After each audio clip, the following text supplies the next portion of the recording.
Hello दोस्तों, कहानी कही अनकही में आपका स्वागत है। गांव की एक खूबसूरत नवयुवती अपने 3 साल के बच्चे को चिड़ियाघर घुमा रही थी। वहीं 5-7 कॉलेज के लड़के उसे बार बार देखते हुए आपस में कुछ बातें कर रहे थे। वो उस खूबसूरत अकेली देहाती युवती के पीछे हो लिए। युवती अपने बच्चे को कभी गोद में तो कभी उंगली पकड़े उसे बारी बारी से जानवरों को दिखा रही थी, पीछे लगे आवारा लड़कों से बिल्कुल बेखबर। चलती है क्या 9 से 12। फिल्मी गाने गाते वो उसे कट मारकर अट्टहास करते आगे निकल गए। युवती ने उन पर ध्यान नहीं दिया। वो हिरन के बाड़े के पास अपने बच्चे को उन्हें दिखा रही थी। बच्चा चहकता हुआ उन्हें देख रहा था। आवारा लड़के उस युवती को घूर रहे थे। वो लड़के बगल में ही शेर के बाड़े के पास जोर से उसे देख फप्तियां कस रहे थे।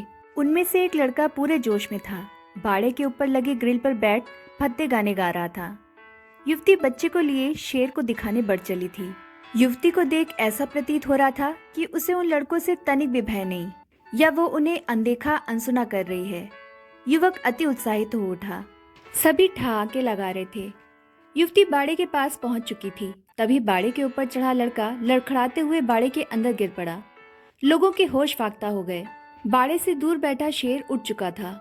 उसने गुर्राते हुए कदम धीरे धीरे लड़के की तरफ बढ़ा दिया। उसके दोस्त असहाय होकर खड़े थे और सिर्फ चिल्ला रहे थे। भागता हुआ एक गार्ड आकर शेर को आवाज देकर जाने को कह रहा था। 1 मिनट के भीतर अफरा तफरी मच चुकी थी। शेर को आता देख गिरा हुआ लड़का डर से कांप रहा था। उसके जोश के साथ शायद होश भी ठंडे पड़ चुके थे।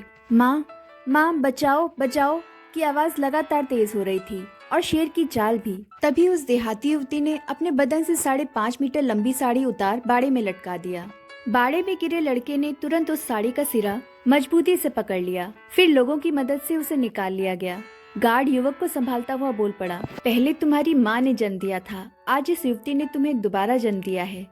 सिर्फ ब्लाउज और पेटीकोट में खड़ी वो अर्धनग्न युवती अब उन लड़कों को उनकी माँ नजर आ रही थी। अतः हो सके तो किसी को बेवजह सताओ नहीं, पता नहीं वह कब तुम्हारे लिए देवदूत बनकर खड़ा हो जाए।